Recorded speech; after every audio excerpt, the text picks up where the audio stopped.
I was debating on what questions I could ask, but the questions I want to ask, I said Oprah would not be afraid to ask these questions. So why should I? You've been in the news a lot, not lately. People are wondering what's going on. You haven't been to court lately. You haven't caused no trouble. You haven't.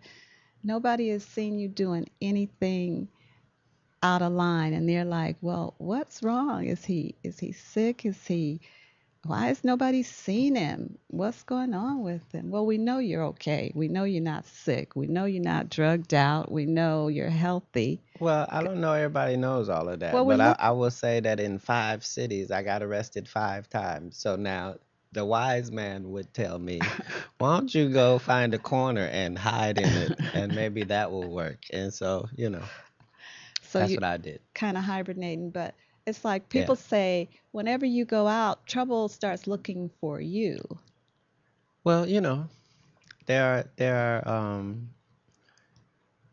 a lot of targeted jobs. I mean, officers know what that feels like when they go to work every day, and Mm. soldiers know what that's like, and basketball teams know what that's like. That every team that they play is out to get them, and Mm. there are certain jobs where danger is in it, and this is one of them. If you stand for certain things and you represent a certain demographic, there are people that don't like that demographic and they don't like what it is that you're standing for, and there is a cost for that. But um, most of it is just about you being willing to make the cost. So now I wasn't really happy about a lot of the situations and how they took place, but I was aware of the fact that they were being done on purpose and they were being aimed at me and in a great um, pattern. So I wish that I had handled some of the things a different way, but we that's part of the learning experience. Is until you've been in the situation, you're not really sure how you would handle it. For sure. Yeah. Well, I think knowing a couple of situations that you have been in, I would have handled them kind of the same way. Yeah, And well, there's not really a manual about celebrity. It doesn't turn off. It doesn't. It doesn't care anything about what kind of day you're having or the situations that are already going on, and so that is just a way that you have to be able to look at it. I tried to keep it as real as I could from where I came from to this point, and I trusted that doing that would get me to this point. And a lot of the stuff that's happened, I have to deal with it because I can see our president going through it every time I see him, and I'm understanding that mhm. this is this is not just something that I'm going through. A lot of good people that I know are going through the same circumstances. And so, if this is our persecution, then it's just up to us to handle it and face it as best as we can and not to waver on the standard. And not to waver on the standard. And the thing about being in a situation that is not favorable, the only thing you can come out of it with is how you handled that situation. Yeah, absolutely. And so, and Absolutely. and choices, we make choices, but the good thing about it is if we wake up the next day, we can make another choice. Yeah, I've retired at least twice. I have to Let me co-sign with ask you that. about that because people are, again, they're saying Cat Williams retired. We saw him on YouTube. He was in Seattle. He said he's not doing comedy anymore. And now you are advertising that he's helping you. He's coming back. Okay. Well, as I said when I was doing the Scary Movie 5 press, Which is that out by now. that retirement, I was hoping that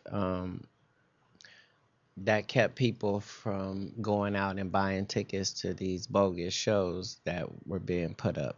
And I was hoping that by me saying that they wouldn't be able to do it. As it turns out, they did it anyway. And of course, my fans, as soon as they hear my name, they're excited to see me like I'm excited to see them. And so um, it's just tragic that people are playing with my fan base, but those are people that don't have a fan base, Hmm. and those type of actions will not only not get them mine, but it won't get them one, period, you know. So I have to Absolutely. hold on to that. But by the same token, I was trying not to do any events while any of the fake events were going on. And finally, the people that care about me told me I can't even do that. Like, you have to come out. You can't allow these people to have that type of power. And so this is where I started, just doing a little slate of charity events, people that I know that are trying to help, underserved communities. And I'll start there, and then by summer be ready to go into real action.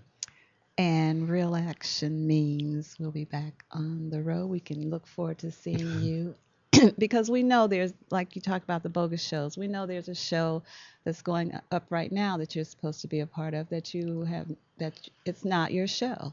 Yeah, these are shows 9 and 10 of this Yeah. same groups. They're just doing it around the country, just putting up the shows, and it's just quite publicized that I have legal issues I'm taking care of on this coast, and that's been well documented. Yes, it So has. it seems a little bit of a setup when I'm having those people come to me going, we see these shows, you're supposed to be going out of town, and we told you you You couldn't. can't. Yeah, so it's Yeah. regrettable, but again, it comes with popularity. Yeah. People see your name as a dollar sign, and that's all they see. And unfortunately, the fans are the ones that suffer because Yeah. your reputation, no And I'm matter, suffering too, because how does that doesn't help. it That helps doesn't. nobody. I don't get paid for it. They're wasting their time. It makes them feel bad about me. That's not part of our relationship. That's not a good relationship. So if you have tickets to that show this weekend or on the 19th, no, do not go. If you're expecting to see Cat Williams, he will not be there.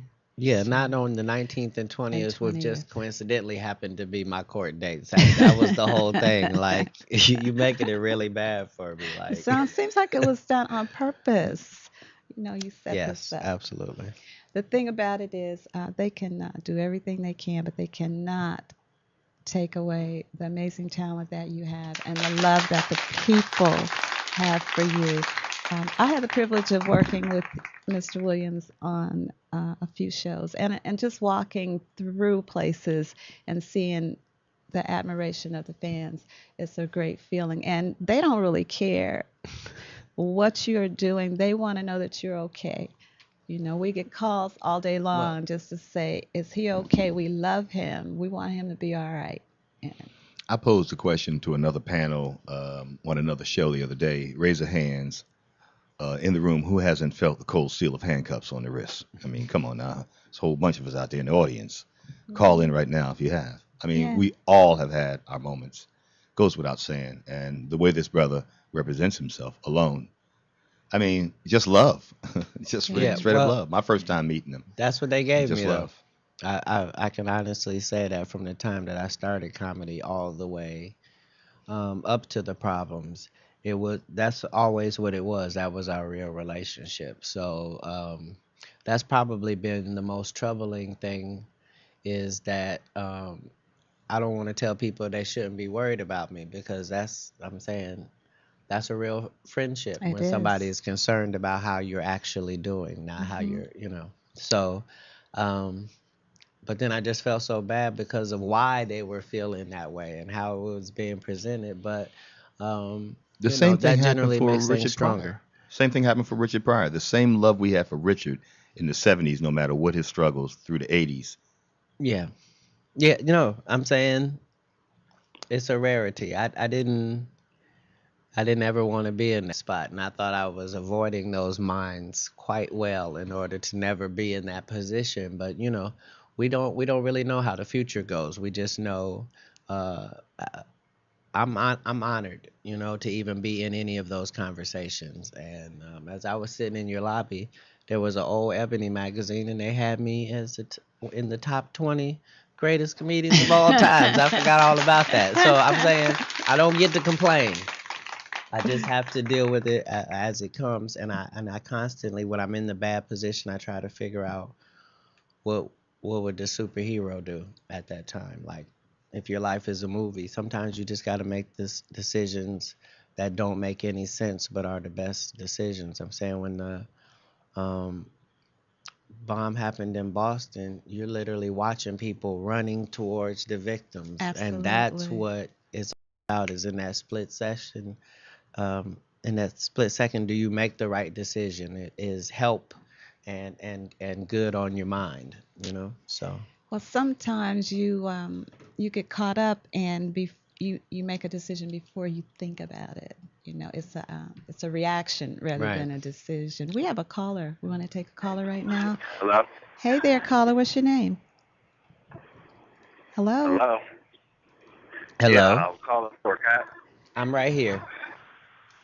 Hey, what's up, man? This is Rico. Your show was the bomb, man, and Brooke told me that she said she liked your show. Oh, well, thank you. I appreciate Uh, that. I can barely hear you breaking up. Yep, I can barely hear you as well. I think it might be on your end. We have another caller. Hey, caller. Identify yourself. Where are you calling from?